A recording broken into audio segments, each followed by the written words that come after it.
এই কথা বলে সেখান থেকে চলে যায় বেলি। ইরফান একদম স্তব্ধ হয়ে তাকিয়ে থাকে বেলির চলে যাওয়ার দিকে। সকালবেলা উঠে বেলি সব নাস্তা বানিয়ে টেবিলে সাজিয়ে রেখে দিয়েছে। আজ ইরফানের জন্য একটি বিশেষ দিন। প্রেজেন্টেশনটা সবার পছন্দ হলেই এই প্রজেক্ট অনুযায়ী তাদের কাজ হবে। এর সাথে ইরফানেরও প্রমোশনটা হয়ে যাবে। সব কিছু মাথায় রেখেই আজ বেলির আয়োজন। ইরফান লাচ্ছা সেমাইটা খুব পছন্দ করে, তাও ডুবো দুধে। আর বেলি সেমাইটা দারুণ বানায়, তাই আজ সেমাইও বানিয়েছে। আজ মনে হচ্ছে ইরফানের থেকে বেলির উদ্বিগ্নতা বেশি। রুমে ইরফান রেডি হচ্ছে। ফর্মাল পরে পাক্কা সাহেব সাহেব লাগছে তাকে। সাদা শার্ট সাথে নেভি ব্লু ব্লেজার, সব মিলিয়ে অসাধারণ লাগছিল ইরফানকে। সব গুছিয়ে নিয়ে নিজেকে পরিপাটি করে রুম থেকে বের হয় ইরফান। নাস্তা করতে টেবিলে এসে দেখে এলাহি কারবার। ইরফান যা যা ভালোবাসে সব বানিয়েছে বেলি। ইরফান এসব দেখছে আর ভাবছে, এক রুই যে কিনা একটা থাপ্পড় দেওয়াতে বাপের বাড়ি গিয়ে বসে আছে, খোঁজ খবর তো নেই না, আসারও নাম নেই। আর একই মেয়েটা শত অবহেলা শত মার খেয়েও আমার কথা ভেবে যায় নির্দ্বিধায়। আমার কি প্রয়োজন, কিসে আমি ভালো থাকি, সবটাই তার জানা। আর এই মেয়েটাকে গ্রাম্য অশিক্ষিত গরিব মানুষ ভেবে কত অপমান, কত মারধর করেছি আমি। কতটা নির্বোধ হলে এইসব করতে পারলাম। এমনকি জিদ করে আরেকটা বিয়েও করে ফেললাম। ওর বয়সটাই বা কতটুকু ছিল, যার এখন প্রতিটা মুহূর্ত হাসার কথা, তার মুখ থেকে হাসি নামক জিনিসটা কেড়ে নিয়ে নিলাম আমি। আর সে নীরবে চুপ করে থাকে। সত্যি হাজারো মেয়ে রুবি হতে পারে, কিন্তু একজন মেয়ে বেলি হতে 1000বার জন্ম নিতে হয় হয়তো। ইরফান এর ভাবনায় ছেদ পড়ে মিনুর ডাকে। ও ভাই, ভাই, ভাই, ও ভাই, দাঁড়ায় আছেন যে ভাই, বসেন, নাস্তা করে লন। এত নাস্তা বেলি বানিয়েছে? হ ভাই, এত কিছু কিভাবে খাবো? সব কিছুর থেকে একটু একটু কইরা খাইয়া নেন। আর সেমাইটাও খাইয়েন, ডুবা দুধে বানাইছে ভাবি। সেই সকাল থেকে সব বানাইছে ভাবি। বেলি কোথায়? ভাবি আইতাছে, আপনি খাইয়া নেন। ইরফান ভেবেছিল বেলি অন্তত এখন তার সামনে থাকবে, কিন্তু বেলি রুমে বসে আছে। বিষয়টা ইরফানের কাছে খটকা লাগছিল, কিন্তু হাতে সময়ও নেই তার। তাই নাস্তা খেতে বসে যায় সে। প্রত্যেকটা আইটেম থেকে কিছু কিছু খেয়ে নেয় সে, তবুও তৃপ্তি পাচ্ছে না সে। হয়তো তৃপ্তিটা বেলির আগমনেই ঘুচে যেত। আজ বেলিকে ট্রাই করবে সে। সেমাইটা খেয়ে পানি খেয়ে ঘড়িতে টাইম দেখে নেয় ইরফান। গাড়ি আসতে এখনও 10 মিনিট বাকি। ইরফান উঠে বেলির রুমে যায়। দরজার কাছে দাঁড়িয়ে দেখে বেলি বিছানার ওপাশ ফিরে বসে কি যেন করছে। বেলি? ইরফানের মুখ থেকে নিজের নামটা শুনে চমকে যায় সে, কেঁপে ওঠে সে। বেলি এমনিতেও একটু ভীতু, আচমকা কেউ এসে ভাও করলেও সে লাফিয়ে ওঠে। গরিব ঘরের আদরের রাজকুমারী ছিল সে, আর আজ সে স্বামীর ঘরে কাজের মেয়ে হয়ে গেছে। তাড়াতাড়ি বিছানা ছেড়ে পেছন ফিরে দাঁড়ায় বেলি। ইরফান বেলির মুখের দিকে তাকিয়ে আছে। ওড়না দিয়ে সুন্দর করে 2 প্যাচ দিয়ে ঘোমটা দেওয়া তার মাথায়। এইভাবে বেলিকে খুব সুন্দর লাগে, আবার ওড়না ছাড়াও ভালো লাগে দেখতে। হাত দুটো দিয়ে জামাটা মুষ্টিবদ্ধ করে রেখেছে সে। ইরফান ধীর পায়ে বেলির সামনে এসে দাঁড়ায়। কিছু বলবেন? নাস্তা টেবিলে গেলি না যে?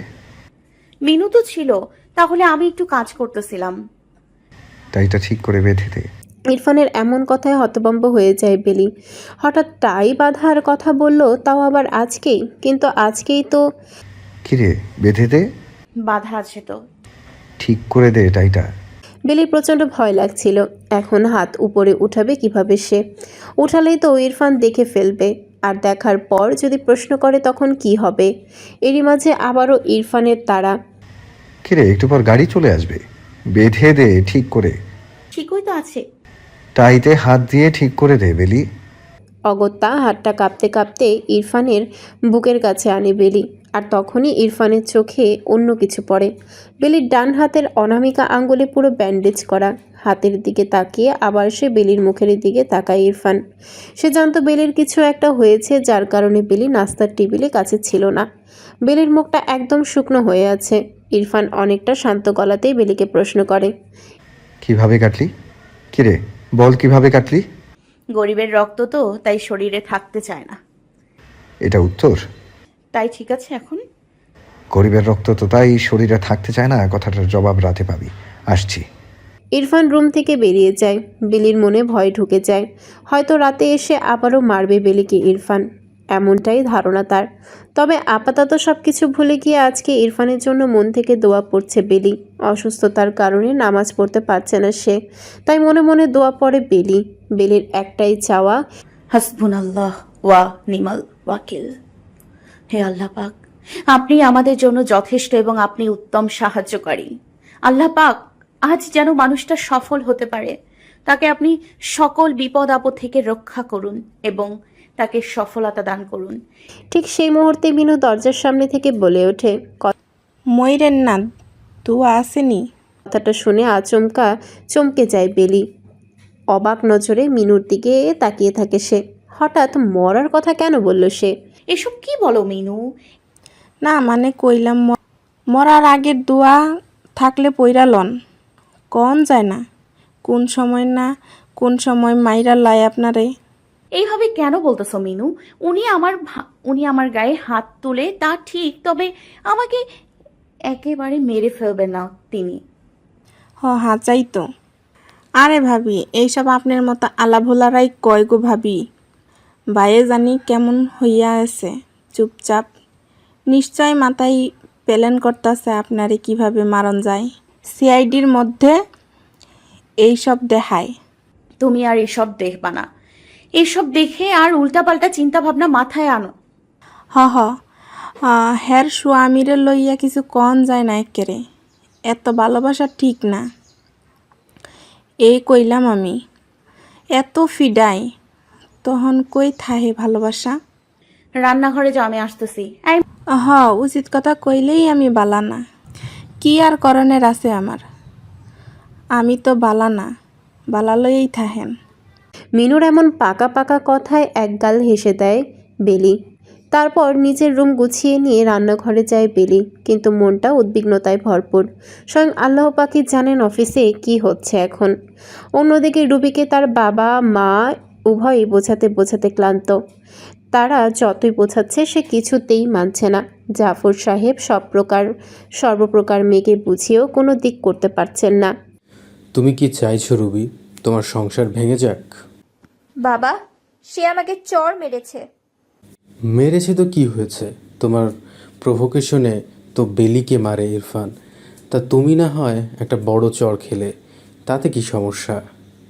বাবা, স্বামীর ঘর ছেড়ে বাবার বাসায় এসে আছো, তো বেলি কি সুযোগ পাবে না এই সুযোগকে ইরফানকে হাত করার? কখনোই না। ইরফান তো বেলিকে ঘেন্না ছাড়া আর কিছুই করে না। তখনই রবির মা বলে ওঠে, বারবার মানা করেছিলাম বিবাহিত ছেলের সাথে প্রেম করিস না করিস না, শুনছোস আমার কথা? এখন সতীন নিয়ে সংসার করস। ওহ মা, থামবা। আমি বললেই থামবা? আরেক মেয়ের ঘর নষ্ট করছিস। আল্লাহ তোর সাথে কি করে দেখ এখন। বাবা, দেখলাম মা কিভাবে বললো। ভুল কিছু বলে নাই তোমার মা। কাল সকালে চলে যাবা ইরফানের কাছে। আমি যাব না। যতক্ষণ না ও আমার পা ধরে ক্ষমা না চায় ততক্ষণ অবধি আমি কোথাও যাব না।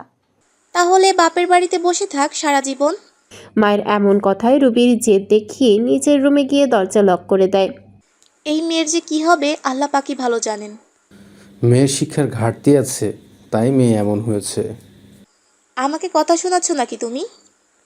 তুমি মেয়ের মা, তুমি বর্তমান থাকাকালীন সময়ে সে কিভাবে বিবাহিত ছেলের পাল্লায় পড়ে। বিবাহিত ছেলে কি ধোয়া তুলসী পাতা যে মেয়ে ইশারা করলো আর ছেলেও গলে গেল? অবশ্যই গলে যাবে। একটা মেয়ে ইশারা করবে, তার পেছনে ছেলে কি বসে থাকবে? তোমার মেয়ে জানতো না ওই ছেলের বউ আছে? তোমাকে যখন বলেছিল তখন নিজে কেন চুপ ছিলা? এখন আমার দোষ দাও। দোষ ছেলেরাও দোষ মেয়েরও আছে। মাঝে মধ্যে থেকে ওই গরিব এতিম মেয়েটা কষ্ট পাচ্ছে, দেখবা অভিশাপ লাগবে আমাদের, ওই মেয়ের অভিশাপ। ওই মেয়ে তো কম যায় না, চলে গেলেই তো পারে। তুমি মা হয়ে কিভাবে বলো ওই সব কথা? তা তোমার মেয়েও তো চলে আসতে পারে। নিজের কাছে রেখে মেয়েকে বানিয়েছো আলট্রা মডার্ন। 2 হাতে টাকা ওড়ানো, বন্ধু বান্ধবী নিয়ে আমোদ ফুর্তি করা শিখিয়েছো। এখন মেয়ে এইসব ছাড়তে পারে না। দেখো রবির বাবা, আমি কোনো বলে দেই নাই যে বিবাহিত ছেলের সাথে প্রেম করতে হবে আর তাকেই বিয়ে করতে। অতএব আমাকে এসব বলবা না। আমি কিটি পার্টিতে যাব আজকে। ওই তো এইসব পার্টি ফুর্টি করে জীবন পার করলা, আর মেয়েটাকে বানিয়েছো তেমন। রুবির বাবা মায়ের মাঝে রুবিকে নিয়ে তর্ক লেগে যায়, আর তার এক পর্যায়ে রুবির মা চলে যায় রুমে, আর রুবির বাবা বাসা থেকেই বেরিয়ে যায়।